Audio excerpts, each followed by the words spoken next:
So we can see with our bodies that they're of the nature to arise and stay for a while and then pass on.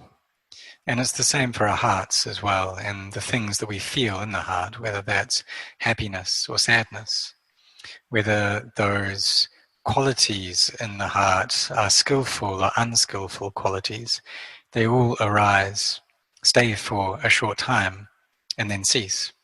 And that's just how things are. All of these conditions follow the nature of anicca, dukkha, anatta, of inconstancy, stress, suffering, and not self. So in this world, having been born into this world, we have to meet with the 8 worldly Dhammas, that of gain and loss. So when we meet with gain, we'll also have to get loss as well. And we meet with both praise and blame. There's fame and disrepute, and there's happiness and sadness.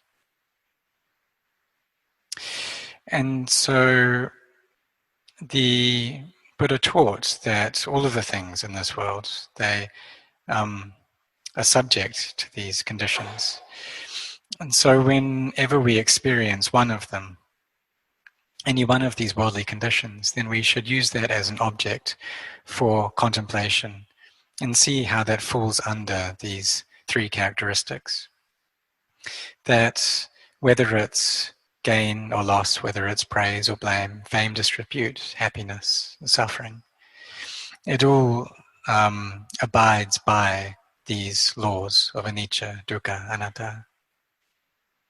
So this body that we take to be me or mine, we can see that after it's born it starts to degenerate. Maybe we're very strong now, but that strength gradually, slowly, little by little leaves us. And in the end, these bodies have to break apart and decay, and that's simply their nature. It's the law of nature for the world to be just this way. So when we gain an understanding of that the bodies that we have, or all of the material things in this world are like this, we'll be able to see how these conventions are created. And when we contemplate into the nature of convention, then we'll understand the Dhamma within our own hearts. We'll be able to let go and put down all of the feelings of happiness or sadness that we may feel. And however much we're able to let go, we'll experience the diminishing of pain and suffering to that same degree. So training ourselves in samadhi and gathering the mind together is something very important. And this whole path of sila, samadhi, panya, of morality, of the collectedness and firmness of heart, and of wisdom, it gives the mind a strong basis. And especially this samadhi, when we're able to give our minds the strength of that collection, then whenever, the external sense objects just won't be able to come in and aggravate our minds. And so we'll experience great peace. And from that we can contemplate the nature of nama and rupa, of mentality, physicality, and see clearly these 3 characteristics within them. That there's no being, there's no self, there's no other. And the mind then turns empty. If we take things personally, then there's always going to be separation and conflict that arises. But if we contemplate that there's no self, then this leads us to a place of emptiness. When the Buddha attained to the Dhamma, he did so through seeing the nature of all physicality and mentality, that it's all anicca, dukkha, anatta. And then he took that knowledge that he gained to teach us, this heartwood of the Dhamma. But before we can experience or reach that heartwood, we have to do the necessary practices first that lead up to it. We have to train ourselves in samadhi, and before that we have to develop morality. We train in generosity, and we try to develop as much goodness as we can right here in the present moment. Because we see that the merit that we create, it gives us results right here and now. This result of happiness within our heart. And just as if we're hungry and we eat, then we feel full right here in the present moment. Or if we're hot and we take a shower, then there's coolness that arises. And merit is the exact same. And also demerit, or unskillful, unwholesome acts, they follow this as well. So whenever we do something unwholesome, then we experience the grief or the anguish of that in our hearts right here and now. So these things always give us results in the present moment. When we come to know the nature of merit and of evil acts, then we should do our best to pursue those good acts and abandon the unwholesome, the unskillful. And then come to train our minds in developing samadhi. We can do this both at home and at the monastery. So when you come to the monastery and sit meditation, then it's a suitable environment and you learn how to do it. But then when you get back home, you can carry on that practice as well. As we train and cultivate our minds, they'll experience peace through that. And this is something that's very useful for us to train in, because throughout just the course of one day, we meet with huge amounts of sense objects, different things that come in through our various sense organs, through our eyes, our ears, our nose, our tongue and body, and they come in and enter our hearts.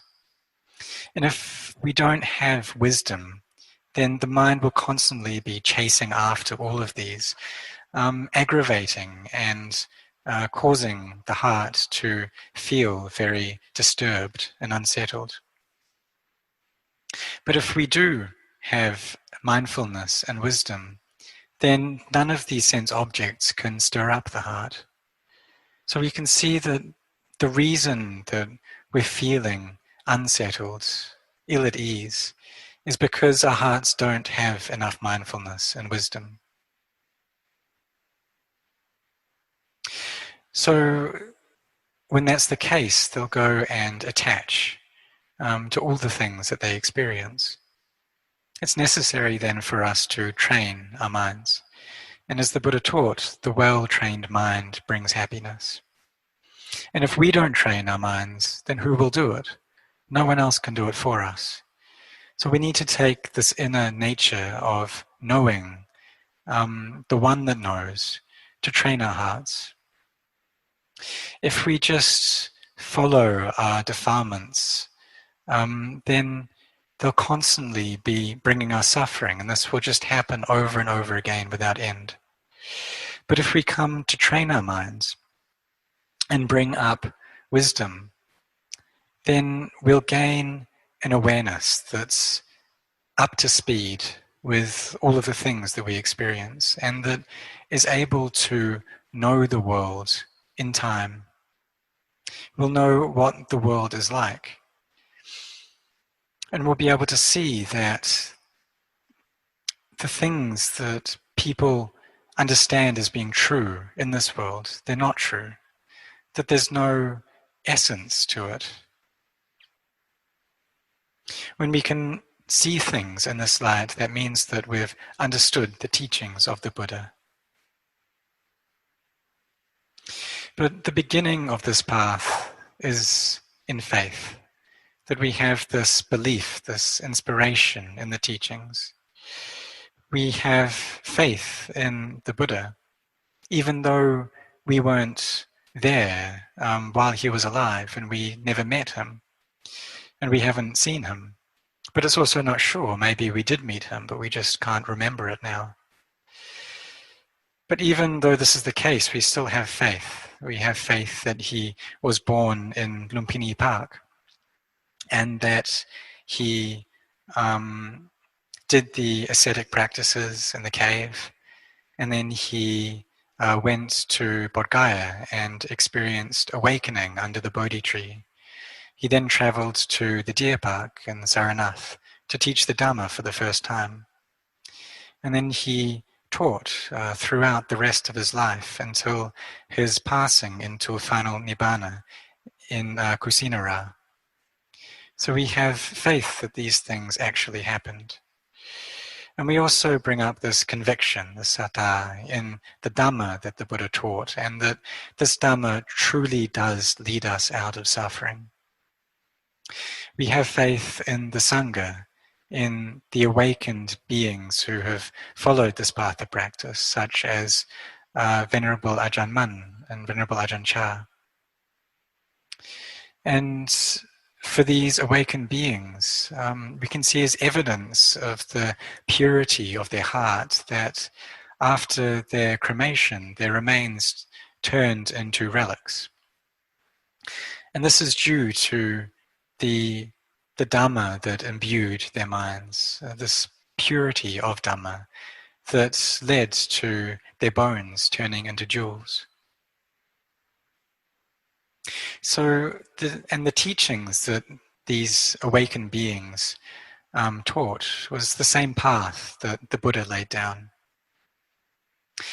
Having this faith within us, we then go to build up goodness, because we see that the days and nights pass by very quickly, and the world spins relentlessly, and it both spins on its own and it also revolves around the sun, and 1 year passes by in a flash. You can see that the rains retreat has already gone by very quickly. What's been spent of the rains retreat has gone by and there's not much time left. So this all passes quickly. And what are we doing with our time? How well are we using it? Have we built up sufficient merit yet? Is our morality in a good state? What about our samadhi? Is that to a sufficient level? And have we raised up much wisdom in our hearts? The skillful acts that we've done, what about those? Have we done enough of them? If we have wisdom, then we won't follow along with the chaos of the world. The world won't be a chaotic experience for us. And even though there are these many enticing sense objects that we meet with that try to pull us into states of liking or aversion, we won't get caught by that, because we'll see and understand into the nature. We'll know that even if we get something new, it'll quickly turn into something old. And just as this body, that we were very happy when we were born, but along with birth comes old age, and then sickness, and then death. And when we look at things in the light of Dhamma, then we'll see them in this way. So no matter what we're experiencing, whether we're feeling elated, joyful, then we know that and we have mindfulness. If we're feeling upset, we're mindful. Whether we like something, we dislike something, we're mindful of that. And we see its nature to arise, last for a while, and cease. Just arise, last, and cease. So this path of practice will lead us to a place of santi, of true peace. We understand that the people in this world have a lot of greed, hatred, and delusion, and that's what causes the world to be such an unsettled and unpeaceful place. And so the Buddha taught us about this greed, hatred, and delusion. And even during the time of the Buddha, these same things that are happening in the world right now happened then. There were various kingdoms that had been established. So there was the Kosala kingdom and Avanti kingdom and Magadha kingdom, and they waged war on each other quite frequently. The people within those kingdoms experienced happiness and suffering just like people now. And so when one king went to wage war on another kingdom, either they would win or they would lose. Oh, and this is due to the karma that these various beings had made in the past.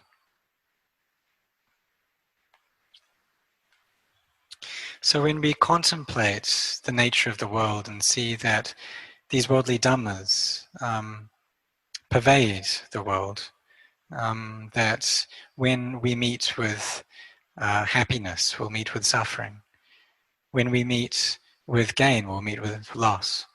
When we meet with praise, we'll also get blame or criticism. When there's fame, there's disrepute. We see that it's just this way.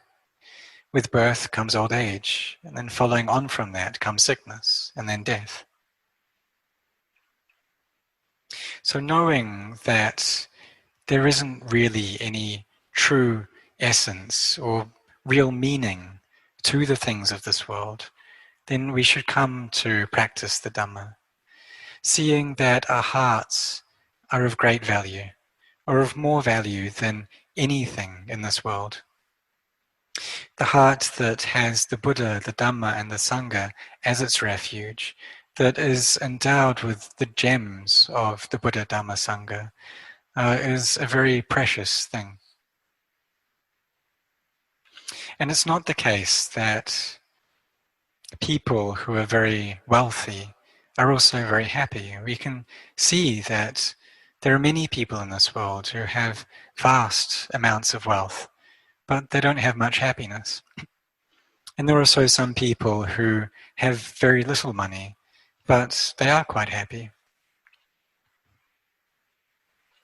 However much Dhamma we gain in our hearts, then to that degree our minds will experience less pain and less suffering.